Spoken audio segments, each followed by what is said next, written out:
Assalamualaikum warahmatullahi wabarakatuh. Halo semua. Sebelum dimulai, izinkan saya memperkenalkan diri ya. Perkenalkan, nama saya Sekar Ayu Ceningrum dengan NIM 18621 50175. Saya mahasiswi dari Universitas Pancasakti Bekasi dengan prodi Pendidikan Anak Usia Dini. Nah, sebelumnya aku udah pernah spill nih, kira-kira apa yang akan kita bahas di video ini. Hayo, ada yang inget gak? Ya udah, aku kasih tahu ya. Kali ini aku akan membahas seputar kecerdasan intrapersonal. Ada yang tahu gak sih kecerdasan intrapersonal itu apa? Menurut Gartner, kecerdasan intrapersonal adalah kemampuan yang berkaitan tetapi mengarah ke dalam. Lalu ada juga menurut Lewin dan kawan-kawan yang menjelaskan bahwa kecerdasan intrapersonal adalah kecerdasan mengenai diri sendiri. Maksudnya apa ya? Singkatnya, kecerdasan intrapersonal yaitu kemampuan untuk memahami diri sendiri dan juga bertanggung jawab atas kehidupannya sendiri. Orang yang memiliki kecerdasan ini biasanya kelihatan nih dari kemampuannya dalam mengenal diri sendiri. Lalu karakteristik anak ketika mempunyai kecerdasan ini tuh apa ya? Biasanya anak yang punya kecerdasan intrapersonal mempunyai kapasitas yang tinggi dalam memahami diri sendiri, mulai dari keinginan, ketakutan, dan juga bisa memilah informasi secara efektif dalam mengatur kehidupannya. Jadi kalau anaknya suka pilih-pilih makan atau kalau mau pergi nih, suka ribet pilih-pilih bajunya, bisa jadi anak tersebut memiliki kecerdasan intrapersonal.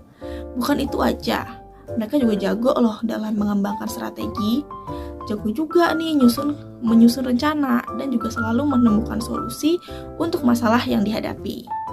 Seperti yang aku bilang di spoiler sebelumnya, tugas kita adalah mengasah kecerdasan itu menjadi suatu hal yang baik untuk anak. Gimana caranya? Jangan bingung ya, aku bakal kasih tahu cara menstimulasi kecerdasan intrapersonalnya. Yang pertama, bisa dengan mulai mengajak anak untuk saling sharing kejadian atau peristiwa yang dialami. Ajari juga anak untuk berani memberikan pendapatnya. Dengan sering mengajak anak sharing, orang tua juga dapat bonus untuk memperkuat hubungan baik dengan anak. Berikutnya adalah mengajari anak bagaimana kebiasaan yang baik jika berhadapan dengan orang lain.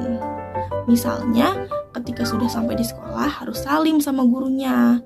Lalu ketika ngelewatin orang lain harus bilang permisi, bilang maaf, dan lain-lain.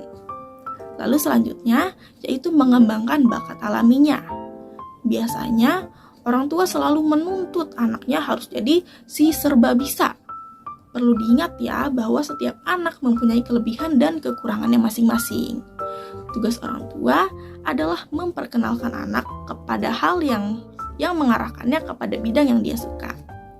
Lalu yang terakhir, yang ternyata merupakan salah satu cara terbaik untuk mengenali diri sendiri yang bisa orang tua ajarkan ke anak, yaitu menulis jurnal atau buku diary.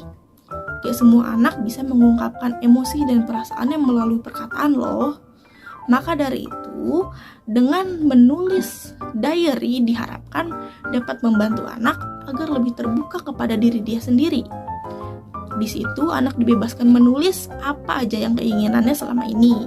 Misalnya cita-citanya, keseharian menariknya, atau gimana perasaannya di hari-hari tertentu. Menulis jurnal juga membantu anak termotivasi dalam memilih cita-citanya. Kita bisa memulaikan mengajarkan anak menulis dalam buku jurnal dengan desain yang mereka suka agar semakin semangat mengisi jurnal.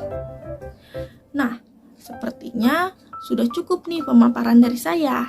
Mohon maaf bila ada kesalahan kata maupun tingkah laku. Sampai jumpa di video selanjutnya. Wassalamualaikum warahmatullahi wabarakatuh.